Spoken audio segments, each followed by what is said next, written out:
Alright, so we got a group of changes actually coming to Hearthstone, and I figured that I would go through them, going top to bottom. We're going to start with the changes that actually affect some of the decks I run, such as the change to Warsong Commander. This hasn't been changed yet. Obviously, I'm working on what's live, but it is an upcoming change. That Warsong Commander, which you'll see right here.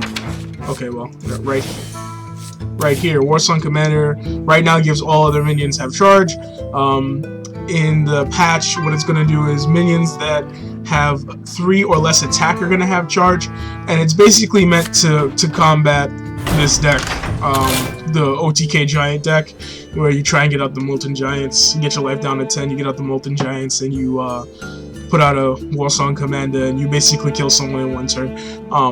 So this deck is probably going to be impossible to play anymore because it's just not going to work the way it's supposed to.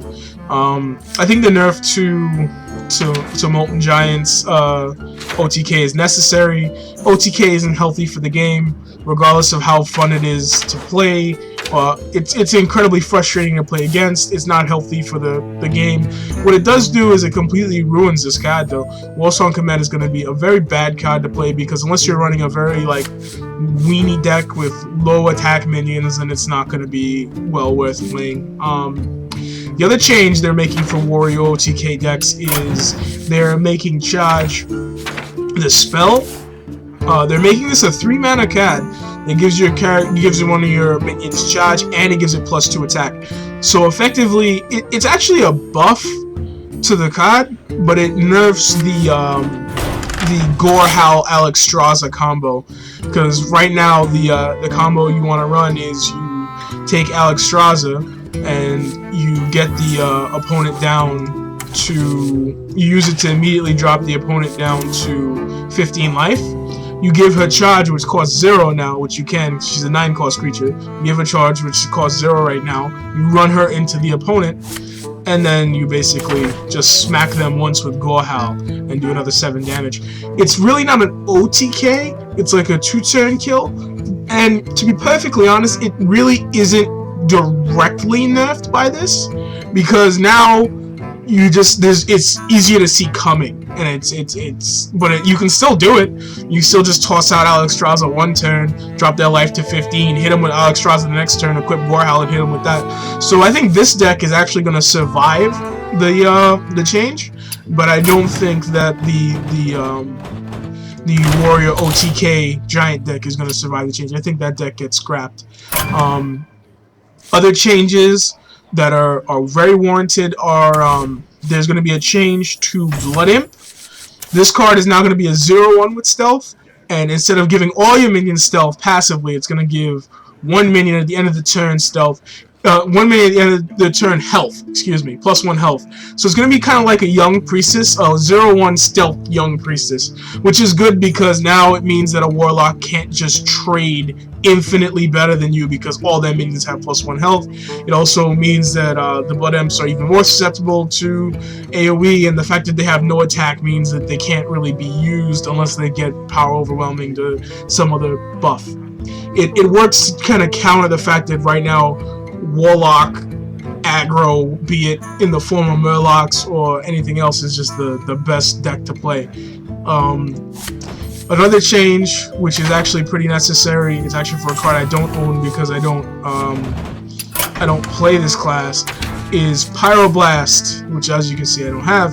Pyroblast is going up from 8 mana to 10 mana, so it's going to make it so mages can't just play solitaire and then just beat you after controlling your creatures. I think it's a mild change, and like the Warlock change, it's gonna hurt them. But the thing about mages and Warlocks is they have other options. Pyroblast at 10 mana just means you have to be more careful. There's still the whole Archmage Antonidas nonsense. They have other options to still win games. So, and Control Lock is probably going to be the most powerful deck in the game following these changes. Then we have some changes to one of the Hunter cards, Unleash the Hounds. Unleash the Hounds is going to go from a 4-cost card to a 2-cost card, which is probably a good change, because right now Hunt is a Hutton, and Unleash the Hounds is a combo card. Having it at 4 mana makes it a little difficult to, do some of the early trades. It's going to make them more powerful against decks that have small creatures, because now you can get that really buffed up Scavenging Hyena really quickly, because it's only going to cost 2 mana to play this. Another interesting change actually comes to a common card, Dark Iron Dwarf. His battle cry is now going to be only for the turn. So you get +2 attack on your creature, but only for the turn that you're playing, which is really good because the card is ridiculous for a 4/4. It's a 4/4 with 2 extra stats to whatever other monsters you have. It also alleviates the problem of you having to play this dude because you just need to get a body on the field, and you give like your opponent's minion +2 attack because you don't have a choice. A change that I'm not too happy with, because I feel like it doesn't actually do anything, is Defensive Aegis is going from a 3/3 to a 2/3. It's still really good. It's still going to get played. This is like the nerf to Shattered Sun Cleric, where they changed it from a 3/3 to a 3/2. It doesn't change anything. It's still going to be run in almost every deck. It's still really, really good. It gives you 2 more taunts, and it's ridiculous. It doesn't change anything. More changes to neutral cards. We have the Novice Engineer is actually getting a tiny nerf. It is going down from, if I could find her, it would be great. I know she's a 2-drop. I refuse to type it into search. Really? I can't find Novice Engineer?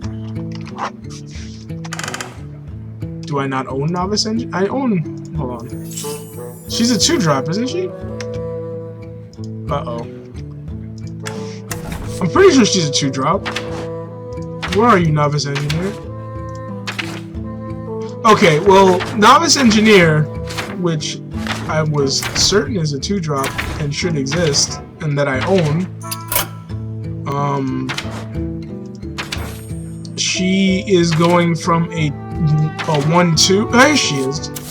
I guess I'm just blind. Anyway, she's going from a 1/2 to a 1/1. She's still gonna be 2 mana. She's on-demand card draw, so I don't really think it's too much of a nerf. I guess they just feel she's shoehorning out other options, but the other options are Loot Hoarder and Bloodmage Salnos, and they're still both played. I think that this is not going to change people putting her in the decks. Abusive Sergeant, who is another 2-drop, and hopefully easier to find. Or is he a 1-drop?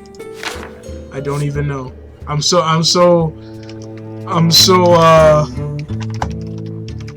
there he is, he's a 1-drop. Alright. Abusive Sergeant, he's not really changing all that much.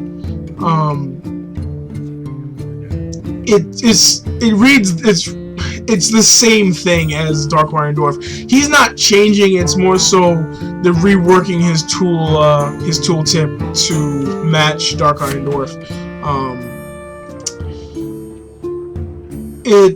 I don't really think it's that even poignant to mention him, but it's just to draw the parallel that it's going to be the same as Dark Iron Dwarf.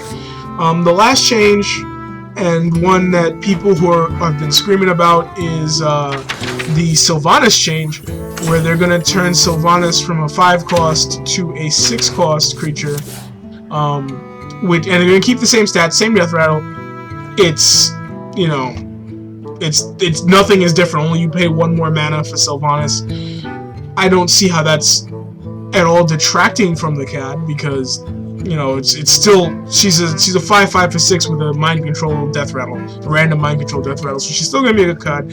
Their reasoning is that she's been put in too many decks, but you know what?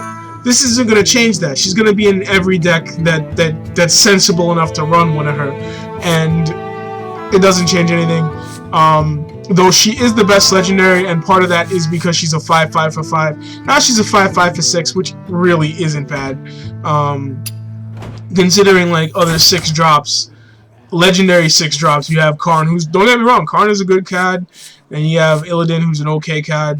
Warsong Commander is not legendary, but is a really good card. Sunwalker is one you see, and Black Knight, which is one you see a lot, are all cards that drop at 6. So you would say she's around that power level, so she was really a bargain at 5 mana.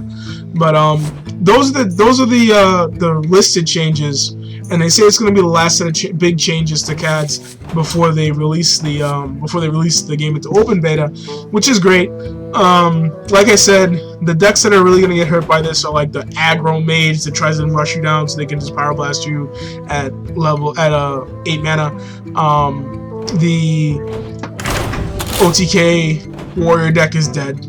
This one is. I think that the Alex Straza Gorehowl OTK deck is not dead, and it's even better if you run it in a way that gives you, other options to actually win the game. Other than that, like, none of the other changes really decimated any other decks outside of like Warlock, which I'm not playing because Murloc Warlock will still be dumb, but it'll be slightly less dumb because you don't have to worry about Blood Imp making them unkillable so fast. But it's still gonna be run. It's still gonna be useful. I think in order for Murloc Warlock to not work, you would probably need like a nerf to Soulfire or a nerf to Power Overwhelming, but that's a whole nother story. Overall, I hope that you found this video informative and helpful, and I will see you at the Hearthstone table.